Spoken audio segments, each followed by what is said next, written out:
माझं नाव संगीता किशोर धुमाळे, गाव खैरी दोनोडा. आमची मागणी अशी आहे की आमच्या गावात 6वा-7वा वर्ग द्यावा, कारण की 3-4 किलोमीटर अंतर आहे. मुलं फाट्यावर जातात, पाठीवर बॅग, हातात बास्केट, टिफिन बॅग, आणि म्हणजे मुलांकडून जाणं आणि येणंच खूप कठीण आहे. त्याच्यासाठी आमची मागणी अशी आहे की आमच्या गावात 6वा-7वा वर्ग द्या. सरांकडे आम्ही म्हणजे याच्या आधी येऊन गेलो तर सरनं आम्हाला आश्वासनच दिलं, पण आता काहीतरी सरनं निर्णय द्या अशी मागणी आहे आमची. आणि एक विषय म्हणजे नदीचा आहे.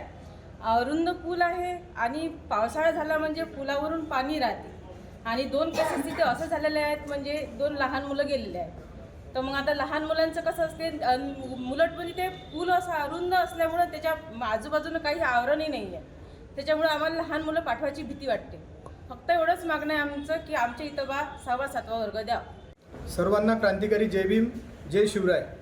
आज भीम ब्रिगेड महाराष्ट्र संघटनेच्या वतीने दोनोडा अचलपूर तालुक्याअंतर्गत येणारं दोनोडा गाव आहे.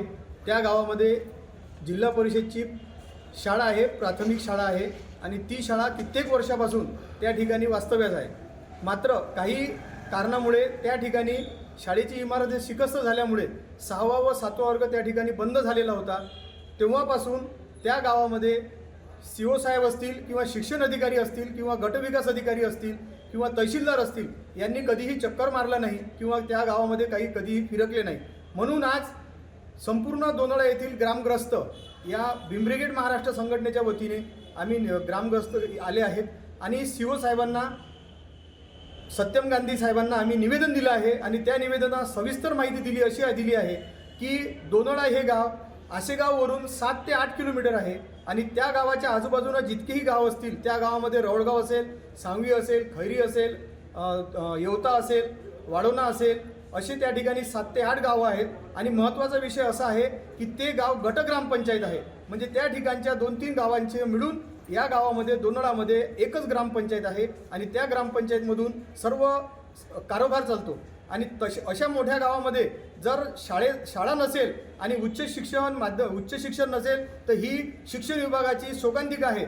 म्हणून आम्ही आज त्या शोकांतिका साहेबांच्या लक्षात आणून देण्यासाठी की त्या गावामध्ये जी 6वा वर्ग आणि 7वा वर्ग हा चालू होता तो डबल त्या ठिकाणी चालू करण्यात यावा, आणि तो तात्काळ या 8 दिवसात चालू करण्यात यावा. या अगोदरसुद्धा दोनोडा येथील ग्रामग्रस्त असतील, त्याच्यानंतर गणेश खांडेभाऊ असतील, त्याच्यानंतर उपसरपंच आहेत, सागरभाऊ आहेत, राहुलभाऊ जामनेकर आहेत, ह्या ताई वगैरे सर्व आहेत. यांनी येऊन पूर्ण बिचारे हे थकून गेले. म्हणून आज आम्ही भीम ब्रिगेड महाराष्ट्र संघटनेच्या वतीने आमचं ठिय्या आंदोलन झालं, आणि ठिय्या आंदोलन करण्याच्या मागे साहेबांनी सांगितलं की आंदोलन करू नका, आम्ही बुधवारी तुम्हाला या विषयामध्ये पॉझिटिव्ह देऊ. आणि बुधवारपर्यंत साहेबांनी सांगितल्यानुसार साहेबाच्या आश्वासनावर आम्ही बुधवारी थांबलेलो आहे. बुधवारी जर आम्हाला योग्य निर्णय या निवेदनावर आला नाही तर आमचं मोठं तीव्र आंदोलन राहील. आणि यापेक्षा जास्तीत जास्त आमच्या गावामध्ये पूर्ण लोकसंख्या 900 आहे.